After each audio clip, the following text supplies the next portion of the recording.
പ്രായമാണ് മുട്ട് തേയ്മാനത്തിൻ്റെ ഏറ്റവും വലിയ കാരണം. എന്തൊക്കെയാണ് മുട്ട് തേയ്മാനത്തിൻ്റെ ലക്ഷണങ്ങൾ? പിന്നെ കൂടുതലും പേഷ്യൻസിന് നമ്മൾ ഒരു തേയ്മാനം, ഇപ്പോൾ കാൽമുട്ടിന് വരുന്ന തേയ്മാനം കാൽമുട്ടിൽ മാത്രമായിരിക്കില്ല, ബാക്കി സന്ധികളെയും ബാധിക്കും.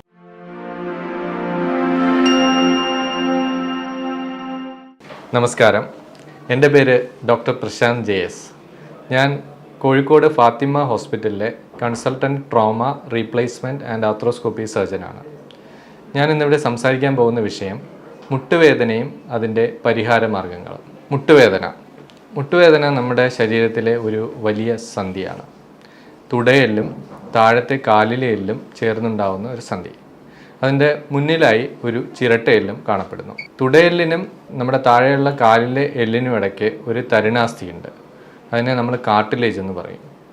ഇത് എല്ലാം കൂടെ ചേർന്നതാണ് മുട്ട്, അതായത് കാൽമുട്ട്. അപ്പോൾ എന്താണ് മുട്ട് തേയ്മാനം? മുട്ട് തേയ്മാനം എന്ന് വെച്ചാൽ നമ്മുടെ ഈ തുടയെല്ലിലും കാലിന് ഇടയിലുള്ള തരുണാസ്ഥി തേഞ്ഞു പോകുന്നതിനാണ് സാധാരണ നമ്മൾ മുട്ട് തേയ്മാനം എന്ന് പറയുന്നത്. ഇതിൻ്റെ പ്രധാന കാരണങ്ങൾ ഏറ്റവും കൂടുതലായി കാണുന്നത്, നമ്മളൊരു 10 പേരിൽ 3 പേർക്ക് സാധാരണ 50 വയസ്സ് കഴിഞ്ഞാൽ മുട്ട് തേയ്മാനം കാണാറുണ്ട്. അപ്പോൾ പ്രായമാണ് മുട്ട് തേയ്മാനത്തിൻ്റെ ഏറ്റവും വലിയ കാരണം.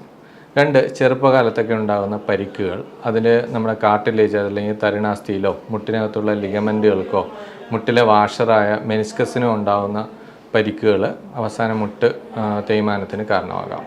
പിന്നെ ഒന്ന് ഇൻഫെക്ഷൻ. നമുക്ക് മുട്ടിൽ എന്തെങ്കിലും അണുബാധ ഉണ്ടായിക്കഴിഞ്ഞാൽ അത് കാലക്രമേണ അണുബാധ പോയാലും നമ്മുടെ തരുണാസ്ഥി ദ്രവിച്ചു പോവുകയും അത് തേയ്മാനത്തിലോട്ട് മാറുകയും ചെയ്യുന്നു. പിന്നെ ഉള്ളത് വാതരോഗങ്ങൾ നമ്മൾ സാധാരണ ആമവാദം, സന്ധിവാദം, പിന്നെ യൂറിക് ആസിഡ് അങ്ങനെയുള്ള, അല്ലെങ്കിൽ ചിലപ്പോഴുണ്ടാകുന്ന പനി, ചിക്കൻ ഗുനിയ അങ്ങനെ പോലുള്ള വാദങ്ങൾ അവസാനം മുട്ട് തേയ്മാനത്തിലേക്ക് മാറും. ഇങ്ങനെ 3-4 കാരണങ്ങളാണ് മുട്ട് തേയ്മാനം ഉണ്ടാക്കുന്നത്. ഇനി എന്തൊക്കെയാണ് മുട്ട് തേയ്മാനത്തിൻ്റെ ലക്ഷണങ്ങൾ? സാധാരണ എൻ്റെ OPയിൽ വരുന്ന രോഗികൾ ഞാൻ 3ആയിട്ട് തിരിക്കാറുണ്ട്. ഒന്ന്, ആദ്യം, അതായത് തുടക്കത്തിലുള്ള തേയ്മാനങ്ങൾ. സാധാരണ ഒരു 40 വയസ്സ് 50 വയസ്സിനിടയിലാണ് തുടക്കത്തിലെ തേയ്മാനം കാണുന്നത്. രണ്ടാമത് കുറച്ച് ഒരു മിഡിൽ ഷേപ്പിലുള്ള, അതായത് മിഡിൽ സ്റ്റേജിലുള്ള തേയ്മാനം. മൂന്നാമത് സിവിയർ ആയിട്ടുള്ള തേയ്മാനം. അപ്പോൾ ലക്ഷണങ്ങളെന്ന് വെച്ച് കഴിഞ്ഞാൽ, ആദ്യത്തെ സ്റ്റേജിൽ നമുക്ക് ചെറിയൊരു വേദന, അത് കൂടുതലും ഡിമാൻഡിങ് ആക്ടിവിറ്റീസ്, അതായത് സ്റ്റെപ്പ് കയറുമ്പോൾ അല്ലെങ്കിൽ നിലത്തിരിക്കാൻ, നമ്മൾ നിലത്ത് എന്തെങ്കിലും ഇന്ത്യൻ ക്ലോസറ്റ് ആയാലും അല്ലെങ്കിൽ നമുക്ക് എന്തെങ്കിലും പ്രാർത്ഥന, അങ്ങനെ എന്തെങ്കിലും നിലത്തിരിക്കേണ്ട സ്ഥിതി വരുമ്പോൾ എഴുന്നേൽക്കുമ്പോഴുള്ള വേദന. അത് കഴിഞ്ഞ് നമ്മൾ കുനിഞ്ഞ് ചെയ്യുന്ന, അതായത് വെയിറ്റ് എടുക്കേണ്ടി വരുന്ന ജോലികൾ ചെയ്യുമ്പോഴുള്ള ചെറിയ വേദന, അല്ലെങ്കിൽ കുറേ ദൂരം നടന്നതിന് ശേഷം നമ്മൾ പിന്നെ വരുമ്പോഴത്തേക്ക് ഉണ്ടാകുന്ന വേദന. ഇതെല്ലാം നമ്മൾ രാവിലെ അധികം വേദന ഉണ്ടാവില്ല, അവസാനം നമ്മൾ വൈകുന്നേരം അടുക്കുമ്പോൾ ജോലിയൊക്കെ ഇങ്ങനെ ചെയ്ത് കുറച്ചൊരു ക്ഷീണമാകുമ്പോഴാണ് ഈ വേദന കാണപ്പെടുന്നത്. അത് കഴിഞ്ഞിട്ട് രണ്ടാമത്തെ സ്റ്റേജിലേക്ക് ആകുമ്പോഴത്തേക്കും നമുക്ക് തുടക്കത്തിൽ തന്നെ, അതായത് നമ്മൾ ഒരു കുറച്ച് നേരം, രാവിലെ കഴിഞ്ഞ് കുറച്ച് നേരം ജോലി എടുക്കുമ്പോൾ തന്നെ കാല് ചെറുതായിട്ട് വേദന തുടങ്ങും. അത് ഈ പറഞ്ഞ ഡിമാൻഡിങ് ആക്ടിവിറ്റി അല്ലാതെ കുറച്ച് ദൂരം നമുക്ക് 1 കിലോമീറ്റർ താഴെയൊക്കെ നടന്നു തുടങ്ങുമ്പോൾ തന്നെ ഈ വേദന കാണാറുണ്ട്. അവസാനത്തെ സ്റ്റേജിൽ നമുക്ക് തീരെ നടക്കാൻ പറ്റാത്ത ഒരു സ്റ്റേജ്, നമ്മൾ നടക്കാൻ പറ്റാതെ വരിക, മുട്ട് വളയുക, തീരെ നമുക്ക് സ്റ്റെപ്പ് കയറാൻ പറ്റാതെ വരിക, നിലത്തിരിക്കാൻ പറ്റാതെ വരിക, കയറ്റം കയറാൻ പറ്റാതെ വരിക. ഈ സ്റ്റേജിൽ അവസാനമായി നമ്മൾ വീൽ ചെയറിലേക്ക് പോകുന്ന ഒരവസ്ഥ. അപ്പോൾ ഇതൊക്കെയാണ് നമ്മളെ ലക്ഷണങ്ങൾ. പിന്നെ കൂടുതലും പേഷ്യൻസിന് നമ്മൾ ഒരു തേയ്മാനം, ഇപ്പോൾ കാൽമുട്ടിന് വരുന്ന തേയ്മാനം കാൽമുട്ടിൽ മാത്രമായിരിക്കില്ല, ബാക്കി സന്ധികളെയും ബാധിക്കും. ചില പേഷ്യൻസിന് നട്ടെല്ലിന് തേയ്മാനം ഉണ്ടായിട്ട് നമുക്ക് കാലിലോട്ട് അതിൻ്റെ തരിപ്പും വേദനയൊക്കെ വന്നു കഴിഞ്ഞാൽ അത് ഡിസ്ക് തേയ്മാനം. പിന്നെ നട്ടെല്ലിനെ ബാധിക്കുന്ന ചില വാദങ്ങൾ, ഞാൻ നേരത്തെ സൂചിപ്പിച്ചതുപോലെ സന്ധിവാദം, ആമവാദം, ഇതൊക്കെ നട്ടെല്ലിനെയും ബാധിക്കാം. പിന്നെ ഉണ്ടാകുന്ന ഒരു തേയ്മാനമാണ് കഴുത്ത് തേയ്മാനം. നമ്മളെന്തെങ്കിലും കുറേ നേരം ജോലി ചെയ്യുകയോ, ഇപ്പോൾ കൂടുതലിപ്പം നമ്മൾ ഈ ഓൺലൈൻ ക്ലാസ്സുകൾ ഒക്കെ ഒരുപാട് അറ്റൻഡ് ചെയ്യുന്നവർക്ക് കഴുത്ത് തേയ്മാനം കാണുന്നുണ്ട്. അതുപോലെ തന്നെ നമ്മൾ ഈ കമ്പ്യൂട്ടർ വർക്കൊക്കെ ചെയ്യുന്ന IT ഫീൽഡ്, ബാങ്ക് ജീവനക്കാർക്ക് ഒരുപാട് പേര് നമുക്ക് കഴുത്ത് വേദനയായിട്ടൊക്കെ വരുന്നുണ്ട്. പിന്നെ നമ്മൾ ഇടുപ്പ് വേദനയും നമ്മളിപ്പം കൂടുതൽ ഇപ്പോൾ ഈ കൊറോണയ്ക്ക് ശേഷം അല്ലെങ്കിൽ നമ്മൾ വാക്സിൻ അസോസിയേറ്റഡ് ആയിട്ട് ചെറിയ ജോയിൻ്റ് ആർത്രാൾജി, അതായത് ജോയിൻറ്റിൽ ചെറിയ നീര്, വേദന, ഒക്കെ ഇപ്പോൾ കാണുന്നുണ്ട്. അതുപോലെ തന്നെ നമ്മളെ ഹിപ്പിൻ്റെ ബോണിലോട്ടുള്ള രക്തോട്ടം കുറഞ്ഞിട്ടുള്ള ഏവിയൻ, അതായത് വാസ്കുലർ നെക്രോസിസ് കാണുന്നുണ്ട്. അങ്ങനെ പല രോഗങ്ങളും ഇപ്പം മുട്ടുവേദനയോട് അനുബന്ധിച്ച് കാണുന്നുണ്ട്. പിന്നെ നമ്മൾ ശ്രദ്ധിക്കേണ്ട കാര്യം, ചില ആൾക്കാർക്ക് ഇടുപ്പല് വേദനയുടെ തുടക്കം മുട്ടിലായിരിക്കും. അങ്ങനെ ചില കേസുകൾ കാണുന്നുണ്ട്. പിന്നെ മുട്ടുവേദനയും അതേപോലെ തന്നെ ഡിസ്കിലെ വേദന രണ്ടും അസോസിയേറ്റ് ചെയ്തും കാണാറുണ്ട്. ഇത് നമ്മുടെ തുടയെല്ലാണ്. ഇതാണ് നമ്മുടെ കാലിലെ എല്ല്. കാലിൽ നമുക്ക് രണ്ട് അസ്ഥികളുണ്ട്. അത് ജോയിൻ്റ് ഉണ്ടാക്കുന്ന ഒരു അസ്ഥി ടിബിയ എന്ന് പറയും, തുടയെല്ല് ഫീമർ എന്ന് പറയും. പിന്നെ ഉള്ളത് ചിരട്ടയെല്ലാണ്, ചിരട്ടയെല്ല്. ഇത് മൂന്നും കൂടെ ചേർന്നിട്ടാണ് ജോയിൻ്റ് ഉണ്ടാവുന്നത്. അതിൽ ഒരു ക്യാപ്പ് പോലെ കാണപ്പെടുന്ന ഭാഗമാണ് തരുണാസ്ഥി. നമ്മളെ ചെവിയിലേക്ക് പോലുള്ള അസ്ഥി പോലെ ഒരു തരുണാസ്ഥി കാണപ്പെടുന്നുണ്ട്.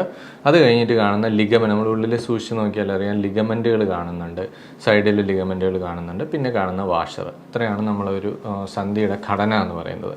അപ്പോൾ എന്താണ് തേയ്മാനം എന്ന് വെച്ച് കഴിഞ്ഞാൽ, ഈ തരുണാസ്ഥിയിൽ ചെറുതായിട്ട് തേയ്മാനം വന്ന് എല്ല് എക്സ്പോസ്ഡ് ആവും. അതായത് എല്ല് വെളിയിൽ വരും.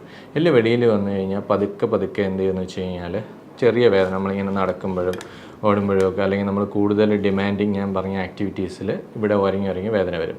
പിന്നെ വേറൊരു ഇതിൻ്റെ കൂടെ അസോസിയേറ്റ് ചെയ്ത കാര്യം, കാലിന് ഉള്ളിലുണ്ടാകുന്ന ഉളുക്കുകൾ. ചില ആൾക്കാർ നമ്മൾ സ്റ്റക്കായി നിന്ന് പോയി, അല്ലെങ്കിൽ ഉളുക്കി നിന്ന് പോയി എന്നൊക്കെ പറയും. അതെന്താ കാരണം എന്ന് വെച്ചാൽ ഇതിനുള്ളൊരു വാഷറുണ്ട്, മെനിസ്കസ്. അത് പൊട്ടുമ്പോൾ പെട്ടെന്ന് ചില പൊസിഷനിൽ വരുമ്പോഴത്തേക്ക് കാല് സ്റ്റക്കായി പോകാം. അത് സെക്കൻഡ് സ്റ്റേജിലാണ് അത് അങ്ങനെ വരുന്നത്. പിന്നെയുള്ള തേർഡ് സ്റ്റേജിലാകുമ്പോഴത്തേക്ക് ഈ തരുണാസ്ഥി പൂർണ്ണമായും തേഞ്ഞു പോവുകയും അത് ഒരു വശത്തേക്ക് ചരിഞ്ഞ് കാല് വളയുന്ന ഒരവസ്ഥയിലേക്ക് മാറുകയും ചെയ്യുന്നുണ്ട്. അപ്പോൾ ഇതൊക്കെയാണ് നമുക്ക് മുട്ടിൻ്റെ ഘടന, അല്ലെങ്കിൽ എന്തൊക്കെ ലക്ഷണങ്ങളാണ് മുട്ടുവേദനയെ സംബന്ധിച്ച് വരുന്നത് എന്നൊക്കെ. ഇനി എങ്ങനെയാണ് നമ്മൾ ഒരു രോഗി നമ്മുടെ ഒ പിയിലേക്ക് മുട്ടുവേദനയായിട്ട് വന്നു കഴിഞ്ഞാൽ എങ്ങനെയാണ് നമ്മളവരെ ചികിത്സിക്കുന്നത്, എന്തൊക്കെയാണ് നമ്മൾ അവരെ പരിശോധിച്ച് നോക്കുന്നത്, എന്തൊക്കെ എക്സ്റേ എടുക്കേണ്ടതുണ്ട്, എന്തൊക്കെ ബ്ലഡ് എന്തിനാണ് പരിശോധിക്കേണ്ടത് എന്നൊക്കെ നമുക്ക് നോക്കാം. അപ്പോൾ ഒരു പേഷ്യൻറ്റ് നമ്മൾ മുട്ടുവേദനയായിട്ട് വന്നു കഴിഞ്ഞാൽ ആദ്യം നമ്മൾ അവരുടെ ഹിസ്റ്ററി, നേരത്തെ ഞാൻ പറയാം എന്തൊക്കെയാണ് മുട്ടുവേദനയിലേക്ക് നയിക്കുക. എല്ലാ മുട്ടുവേദനയും തേയ്മാനമാണെന്നല്ല, ചിലപ്പോൾ നമ്മൾ ചെറിയ ക്യാൻസറുകൾ, നമ്മൾ എല്ലിനെ ബാധിക്കുന്ന ക്യാൻസറുകളും അല്ലെങ്കിൽ നമ്മുടെ സൈനോവിയത്തെ ബാധിക്കുന്ന സൈനോവിയൽ കോൺട്രോമാറ്റോസിസ് എന്ന് പറയുന്ന ചെറിയ പ്രശ്നങ്ങളൊക്കെ മുട്ടുവേദനയോടനുബന്ധിച്ച് വരാറുണ്ട്. അപ്പോൾ വരുന്ന പേഷ്യൻസിനെ നമ്മൾ ആദ്യം അവരുടെ കാരണങ്ങൾ ആരാഞ്ഞിട്ട്, എങ്ങനെയാണ് നിങ്ങൾ വീഴ്ചയുണ്ടോ, അല്ലെങ്കിൽ നിങ്ങൾക്ക് വേറെ ഏതെങ്കിലും ജോയിൻറ്റ് വാദത്തിൻ്റെ ലക്ഷണങ്ങളുണ്ടോ, എന്തൊക്കെ ചെയ്യുമ്പോഴാണ് വേദന നോക്കിയിട്ട് നമ്മൾ അവരെ ഒരു എക്സ്റേക്ക് വിധേയരാക്കാറുണ്ട്. എക്സ്റേ നോക്കുമ്പോൾ അതിൻ്റെ ഈ കാർട്ടിലേജിൻ്റെ തേയ്മാനം അനുസരിച്ച് അവരെ മൈൽഡ്, മോഡറേറ്റ്, സിവിയർ 3 ഗണത്തിൽ തിരിക്കാറുണ്ട്. പിന്നെ നമ്മൾ നോക്കുകയെന്ന് വെച്ച് കഴിഞ്ഞാൽ ഈ പറയുന്ന കണക്ക് ഈ വാദസംബന്ധമായ യൂറിക് ആസിഡ് അല്ലെങ്കിൽ ആമവാദത്തിൻ്റെ ടെസ്റ്റുകൾ, അല്ലെങ്കിൽ നമ്മൾ ചില തൈറോയിഡ്, അങ്ങനെയുള്ള കുറച്ച് ടെസ്റ്റുകളുണ്ട്, അതിന് വിധേയമാക്കും. എന്നിട്ട് അതിൻ്റെ മൂലകാരണം നമ്മൾ മനസ്സിലാക്കിയതിന് ശേഷം പേഷ്യൻറ്റിനെ അടുത്ത ട്രീറ്റ്മെൻറ്റിലേക്ക് പോകാറുണ്ട്. ചില പേഷ്യൻസിന് ഈ വാഷർ, അതായത് ഉള്ളിലുള്ള വാഷർ ഇവിടെ ഉളുക്കുന്ന സന്ദർഭങ്ങളിൽ ചിലപ്പോൾ നമ്മൾ MRIയും ചെയ്യേണ്ടി വരാറുണ്ട്. അല്ലെങ്കിൽ നമുക്ക് ചില കേസുകളിൽ നമുക്ക് എക്സ്റേയിൽ എല്ലാ ഫൈൻഡിങ്ങും കിട്ടില്ല. അപ്പോൾ ലിഗമെൻറ്റിനോ അല്ലെങ്കിൽ നമുക്ക് കാർട്ടിലേജ് അല്ല എന്തെങ്കിലും ഇഞ്ചുറി ഉണ്ടോ എന്നൊക്കെ നോക്കാൻ വേണ്ടിയിട്ട് MRIയും ചെയ്യേണ്ടി വരാറുണ്ട്. അപ്പം ആദ്യ സ്റ്റേജ്, തുടക്കത്തിലുള്ള തേയ്മാനം എപ്പോഴും നമുക്ക് സർജറിയോ അങ്ങനെ അതിൻ്റെ ഒന്നും ആവശ്യമില്ല. നമ്മൾ അവരെ ചികിത്സിക്കുക, ഒന്ന് ജീവിതശൈലി മാറ്റുക.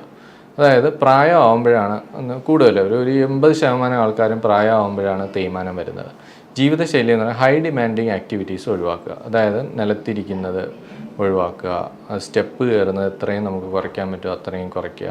അതേപോലെ തന്നെ കുനിങ്ങി ചെയ്യുന്ന ജോലിയൊക്കെ ചെയ്യുമ്പോൾ നമ്മുടെ വെയ്റ്റിൻ്റെ 5 ഇരട്ടി വെയ്റ്റ് മുട്ടിനും 6 ഇരട്ടി വെയ്റ്റിന് ഊരിക്കും വരും. അപ്പം അങ്ങനെയുള്ള കാര്യങ്ങൾ നമുക്ക് എത്രയും കുറച്ച് വയ്ക്കാൻ പറ്റുമോ അത്രയും കുറച്ച് വയ്ക്കുക.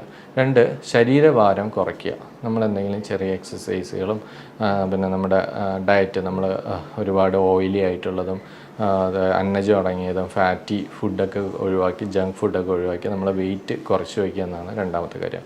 3, മരുന്നുകൾ. നമ്മൾ ഈ മുട്ടുവേദന എപ്പോഴും ഇങ്ങനെ മഴ പോലെ വന്നു പോകുന്നത്. ആദ്യത്തെ തുടക്ക സ്റ്റേജിൽ കുറച്ച് നാൾ നമ്മൾ സ്ട്രെയിൻ ചെയ്യുമ്പോൾ വേദന ഉണ്ടാവും, റെസ്റ്റ് എടുക്കുമ്പോൾ കുറയും, പിന്നെ സ്ട്രെയിൻ ചെയ്യുമ്പോൾ അങ്ങനെ അതിൻ്റെ ഇൻ്റർവെൽ ഇങ്ങനെ കുറഞ്ഞു വന്നിട്ടാണ് നമ്മളതൊരു നിരന്തരമായ വേദനയായി മാറുന്നത്.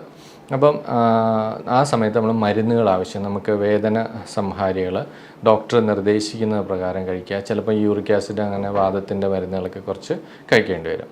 പിന്നെ ഏറ്റവും പ്രധാനമായിട്ടുള്ള ഒരു കാര്യം എന്ന് പറഞ്ഞാൽ എക്സസൈസ് എന്ന് പറഞ്ഞു കഴിഞ്ഞാൽ നമ്മൾ സാധാരണയായ ഒരു ഇതെന്ന് വെച്ചാൽ നമ്മുടെ വെയിറ്റിൻ്റെ ഏകദേശം 60 മുതൽ 70% വെയിറ്റും എല്ല് കൂടെയാണ് പോകുന്നത്. നമുക്കൊരു ശരീരഭാരത്തിൻ്റെ നമുക്കിപ്പം സന്ധികളിലൂടെ താഴോട്ട് ഭൂമിയിലോട്ട് പോകുമ്പോൾ എല്ലിൽ കൂടെയാണ് പോകുന്നത്. ബാക്കിയുള്ള 30% വെയിറ്റ് ബിയറിങ്ങും മസിലുകളാണ് ചെയ്യുന്നത്. അപ്പോൾ നമ്മൾ എന്താ ചെയ്യുന്നത് വെച്ച് കഴിഞ്ഞാൽ മസിലുകൾ ബലപ്പെടുത്തുമ്പോൾ എല്ലിനിടയിലുള്ള പ്രഷർ കുറച്ചുകൊണ്ട് തേയ്മാനത്തിൻ്റെ വേദന കുറയ്ക്കുക എന്നുള്ളതാണ് അത് നമുക്ക് 2 രീതിയിൽ ചെയ്യാം. ഫിസിയോതെറാപ്പി എന്ന് പറഞ്ഞാൽ നമ്മൾ അവിടെ പോയിട്ട് ചൂടിൻ്റെയും അങ്ങനെയുള്ള അൾട്രാസൗണ്ട് തെറാപ്പി പോലുള്ള ചികിത്സകളുണ്ട്. അത് കഴിഞ്ഞ് ചുറ്റുമുള്ള കോർട്ടിസെപ്സ്, ഹാംസ്ട്രിങ് പോലുള്ള മസിലുകൾ ബലപ്പെടുത്താൻ വേണ്ടിയിട്ടുള്ള എക്സസൈസുകളും ചെയ്യുക. ഇങ്ങനെ ഒരു ഘട്ടം ചിട്ടയായി ഇത് ചെയ്യുന്നവർക്ക് ചിലപ്പോൾ നമുക്ക് പിന്നെ മരുന്നുകൾ പോലും ഇല്ലാതെ കൊണ്ടുപോകാറുണ്ട്. പിന്നെ നമ്മൾ കഴിക്കുന്ന ഒരു സാധനം എന്ന് വെച്ചാൽ തരുണാസ്ഥി ഉണ്ടായ ഒരാളെ ഗ്ലൂക്കോസമിനോ ഗ്ലൈക്കാൻസ് എന്ന് പറയുന്ന കുറച്ച് മരുന്നുകൾ നമ്മൾ കഴിക്കാറുണ്ട്. പിന്നെ സ്ത്രീകളിലും ഒക്കെ കൂടുതലും കാൽഷ്യം ഡെഫിഷ്യൻസി, കാൽഷ്യം കുറവുള്ള അസ്ഥിബലക്ഷയവും തേയ്മാനത്തിൻ്റെ ആക്കം കൂട്ടുന്ന ഒരു വസ്തുതയാണ്.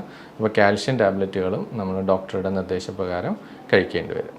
ഇനി നമുക്കിപ്പോൾ തേയ്മാനത്തിന് തീരെ നമുക്ക് നടക്കാൻ പറ്റാത്ത ഒരു അവസ്ഥ വരിക, അല്ലെങ്കിൽ കാൽമുട്ട് അമിതമായിട്ട് വളഞ്ഞു പോവുക, അല്ലെങ്കിൽ നമ്മൾ ഡെയിലി ആക്ടിവിറ്റീസ് നമുക്ക് നമ്മുടെ സ്വന്തം കാര്യങ്ങൾ ചെയ്യാനുള്ള ബുദ്ധിമുട്ട് കൂടി വരിക, അല്ലെങ്കിൽ നമുക്ക് പിന്നെ വേദന രാത്രിക്കിടെ റെസ്റ്റ് എടുക്കുമ്പോൾ പോലും വേദന വരിക എന്നുള്ള അവസ്ഥയിൽ നമുക്ക് എന്ത് മരുന്ന് തന്നാലും അല്ലെങ്കിൽ നമ്മൾ എക്സസൈസുകളൊന്നും ചെയ്യാൻ പറ്റാത്ത ഒരവസ്ഥയിലേക്ക് മാറും.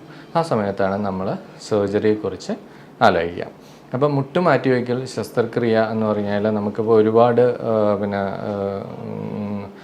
കിംവദന്തികളും അല്ലെങ്കിൽ ഒരുപാട് പേഷ്യൻസിനെ അയ്യോ മുട്ട് മുഴുവനായിട്ട് അങ്ങ് മുറിച്ച് കളയോ എന്നൊക്കെ ചില പേഷ്യൻസ് വന്ന് നമ്മുടെ അടുത്ത് ചോദിക്കാറുണ്ട്. അങ്ങനെയല്ല, തരുണാസ്ഥി ഈ ഭാഗമാണ് നമുക്ക് തേഞ്ഞു പോയതിന് ശേഷമാണ് ഈ എല്ലുകൾ ഉരസിയിട്ടാണ് വേദന ഉണ്ടാവുക. അപ്പം നമുക്കിവിടെ ഒരു പ്രൊട്ടക്ഷനായിട്ടുള്ള ഒരു കവചം വെച്ച് കൊടുക്കും. അതാണ് മുട്ടുമാറ്റിവയ്ക്കൽ ശസ്ത്രക്രിയ എന്ന് പറയുന്നത്. അപ്പോൾ ഇത് നമ്മൾ തുടയെല്ല്, ഇത് താഴത്തെ എല്ല്. അപ്പോൾ ഇതിന് മേലുള്ള തരുണാസ്ഥിക്ക് പകരം നമ്മളൊരു ഒരു കൊബാൾട്ട് ക്രോമിയം പോലുള്ള മെറ്റൽ ഉപയോഗിക്കുന്നു. ഇവിടെ ഒരു പ്ലാസ്റ്റിക്കിൻ്റെ ഇൻസേർട്ട് ഉണ്ട്, പിന്നെ ഒരു മെറ്റൽ ടിബിയയ്ക്ക്. അപ്പോൾ ഒരു 3 മില്ലിമീറ്റർ മുതൽ 9 മില്ലിമീറ്ററുള്ള ഒരു ഭാഗം മുറിച്ച് കളഞ്ഞതിന് ശേഷം അവിടെ നമ്മളിത് വെക്കുന്നു. ഇതാണ് ഈ ഓപ്പറേഷൻ. അതുപോലെ തന്നെ നമ്മുടെ ഓപ്പറേഷന് ശേഷം നമ്മുടെ സ്വന്തം കാര്യങ്ങൾ ചെയ്യാനും നമുക്ക് വേദനരഹിതമായി നടക്കാനും കഴിയും. അപ്പോൾ ഞാൻ നേരത്തെ പറഞ്ഞ സങ്കീർണമായ വേദനകളുള്ള ഒരവസ്ഥയിൽ എത്തിച്ചേരുമ്പോൾ നമ്മൾ മുട്ട് മാറ്റി വയ്ക്കും. അപ്പോൾ എന്താണ് നമ്മൾ ഇതിന് വേണ്ടിയുള്ള തയ്യാറെടുപ്പുകൾ? നമ്മളതൊരു വളരെയധികം പ്ലാൻഡ് ആയിട്ടുള്ള ഒരു ഓപ്പറേഷനാണ്, എമർജൻസി ആയിട്ടുള്ള ഒരു ഓപ്പറേഷനല്ല. അപ്പോൾ നമ്മളൊരു പേഷ്യൻറ്റ് വന്നു കഴിഞ്ഞാൽ പേഷ്യൻറ്റിന് നമ്മൾ ആദ്യം തന്നെ കാർഡിയോളജി, മെഡിസിൻ, അതേപോലെ തന്നെ നമുക്ക് എവിടെയെങ്കിലും അണുബാധകളുണ്ടോ, അതിപ്പോൾ നമ്മൾ ENT ആയാലും യൂറോളജിയോ അല്ലെങ്കിൽ പിന്നെ ഡെൻ്റലോ എന്തെങ്കിലുമൊക്കെ അണുക്കൾ ബാധ ഉണ്ടെങ്കിൽ അതൊക്കെ ചോദിച്ചിറങ്ങിയിട്ട് അതിൻ്റെ അണുക്കൾ ബാധയെല്ലാം മാറ്റി നമ്മൾ കാർഡിയോളജിസ്റ്റിൻ്റെ ഒരു ഫിറ്റ്നസ് മേടിക്കും, മെഡിസിൻ ഫിറ്റ്നസ് മേടിക്കും, അനസ്തേഷ്യ ഡോക്ടറുടെ ഫിറ്റ്നസ്സൊക്കെ മേടിച്ചിട്ടാണ് പേഷ്യൻറ്റിനെ അഡ്മിറ്റ് ആക്കി കഴിഞ്ഞാൽ നമ്മൾ ഒരു ദിവസം സർജറി ചെയ്യുന്നു. പിറ്റേ ദിവസം തന്നെ നമുക്ക് ഇവിടെ നമ്മൾ ഫാത്തിമ ഹോസ്പിറ്റലിൽ ചെയ്യുന്ന സർജറി വേദന കുറഞ്ഞ ഒരു സർജറിയാണ്. അപ്പോൾ അത് നമുക്ക് പുറകിലൂടെ ട്യൂബിട്ട് കണ്ടിന്യൂസ് മെഡിസിൻ തന്നിട്ട് 2 ദിവസം തീരെ വേദന ഒരു 90-95% സർജറിയുടെ വേദന ഇല്ലാത്ത രീതിയിലുള്ള ഓപ്പറേഷനാണ് ഇവിടെ ചെയ്യുന്നത്. പിറ്റേ ദിവസം തന്നെ നമുക്ക് നടക്കാൻ പറ്റും. 3ാമത്തെ ദിവസം തൊട്ട് ബാത്റൂമിൽ പോവാം, നമുക്ക് ടോയ്ലറ്റ് ട്രെയിനിങ് കാര്യങ്ങളും തരും. 6ാമത്തെ ദിവസം നമ്മളിവിടെ നിന്ന് സ്റ്റെപ്പൊക്കെ ഇറക്കിയിട്ടാണ് പേഷ്യൻ്റ് ഡിസ്ചാർജ് ചെയ്യുന്നത്. പിന്നെ 2 പ്രാവശ്യം നിങ്ങൾ ഹോസ്പിറ്റലിൽ വരേണ്ടി വരും. 2ാമത്തെ പ്രാവശ്യം വരുമ്പോൾ നമ്മളൊരു 15 ദിവസം കഴിഞ്ഞതിന് ശേഷം സ്റ്റിച്ച് എടുക്കും. ഇതിനിടയ്ക്ക് ഫിസിയോതെറാപ്പി ഉണ്ട്, എക്സസൈസുകളുണ്ട്. അത് നമുക്ക് വീട്ടിൽ ചെയ്യാവുന്നതുകൊണ്ട് ഇവിടെ വരുമ്പോൾ ഇവിടെ വെച്ച് ചെയ്യാവുന്നതുണ്ട്. പിന്നെ വേറെ കുറേ സംശയങ്ങൾ, നമ്മൾ ഇതിലിടുന്ന പിന്നെ എത്ര നാൾ നിലനിൽക്കും എന്നൊക്കെയാണ്. സാധാരണ നമ്മളൊരു 10 മുതൽ 15 വർഷം, ചിലപ്പോൾ 20 വർഷം വരെ ചില പേഷ്യൻസിന് കിട്ടാറുണ്ട്. ഓരോരുത്തരുടെ ഉപയോഗം അനുസരിച്ചിരിക്കും. സാധാരണ നമ്മൾ ഉപയോഗിക്കുന്ന അമേരിക്കൻ, ജർമ്മൻ മെയ്ഡ് സാധനം, പിന്നെ ഇംഗ്ലണ്ട് അവിടെ നിന്നൊക്കെ വിദേശ നിർമ്മിതമായ ഇതാണ് നമ്മളിവിടെ മുട്ട് മാറ്റി വയ്ക്കാൻ വേണ്ടി ഉപയോഗിക്കുന്നത്. പിന്നെ അവസാന സ്റ്റേജിൽ നമ്മൾ 1 മാസം കഴിഞ്ഞതിന് ശേഷം ഇവരെ മുറിവെല്ലാം ഉണങ്ങി നല്ലോണം എക്സസൈസൊക്കെ ചെയ്ത് ഒരു 3 മാസം വരെ നമ്മൾ ഫോളോ അപ്പിന് വരാൻ പറയാറുണ്ട്. അത് കഴിഞ്ഞാൽ സ്വന്തം ജീവിതത്തിലേക്ക് തിരിച്ചു പോവാം. അപ്പോൾ ഇതാണ് മുട്ടുവേദനയെക്കുറിച്ച് എനിക്ക് പറയാനുള്ളത്. അപ്പോൾ നിങ്ങൾക്ക് എന്തെങ്കിലും സംശയങ്ങളുണ്ടെങ്കിൽ താഴെയുള്ള കമൻറ്റ് ബോക്സിൽ കമൻറ്റ് ചെയ്യുക. സമയമനുസരിച്ച് ഞാൻ അതിന് റിപ്ലൈ ചെയ്യുന്നതായിരിക്കും. ഇനി മറ്റൊരു വിഷയവുമായി അടുത്ത പ്രാവശ്യം കാണാം. നമസ്കാരം.